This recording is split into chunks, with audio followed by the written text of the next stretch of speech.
Welcome to an invitation. Today, I'm going to teach you how to make my favorite pork chops, a super easy, fast dinner that you can make at home.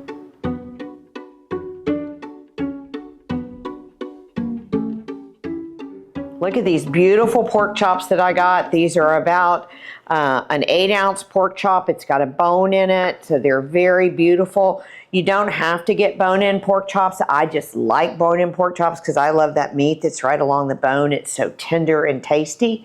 You can also use a thin pork chop, which you can often find at the grocery store. I love to cook thin pork chops. And if you do that, the time just needs to be shortened. You're going to want to cut it in half from here. So when I start with these pork chops, I've got my cast iron skillet on. It's nice. It's getting hot. Remember, when you're cooking proteins, you want your skillet to be on high for about at least 5 to 10 minutes, maybe 15. You want it nice and hot because we want to get a nice sear on this meat once we put it in the skillet. So the way I start with these is, rather than putting a lot of oil in the pan, I take some olive oil and I'm going to just rub it onto these chops like this. We're going to get on both sides.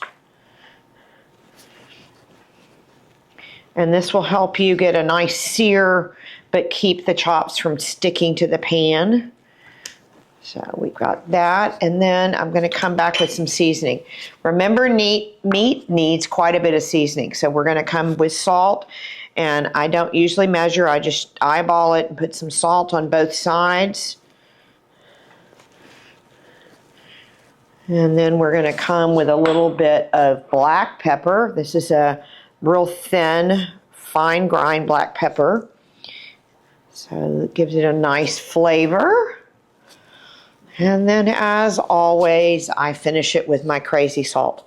Just to remind everybody, crazy salt is not paying me.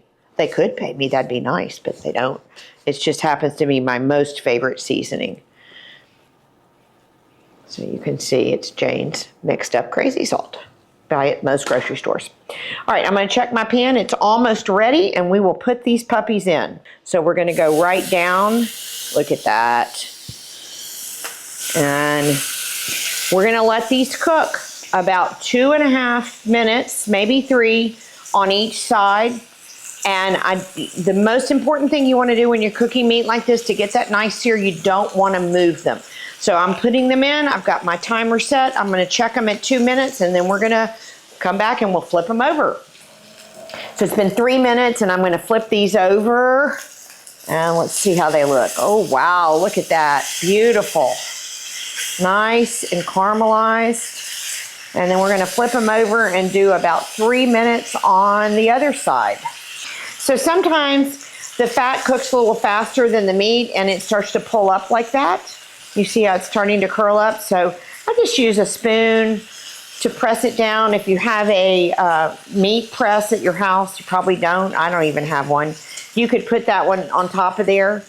But you see, if you press it down a little bit, then it starts to stay down and it doesn't curl up as much. So I said originally about 2 to 3 minutes on either side. These are pretty thick pork chops, so I left them in about 3.5 minutes. I like to do mine like a nice medium rare to medium. As you can see, they're nice and golden on either side.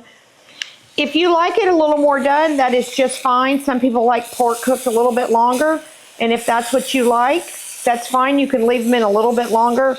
And I always turn them up on the edge as I pull them out because I like to brown that piece on the edge. There's some really nice meat on that piece on the edge. So now we're going to let them sit for about 5 minutes. The juices soak in after the meat sits, and also the meat is so hot it's continuing to cook. So it's going to go a little bit longer. If it was medium rare, it's going to carry over to medium. If it was a low medium, it's going to carry over to a full medium. So just let it sit about 5 minutes, and then we'll be ready to taste. These have been sitting 5 minutes. You can see they cooled off just a little. They look beautiful. And I've cut a nice piece into here. See, it's a nice medium. It's still pink, but not rare pink. So let's give it a taste.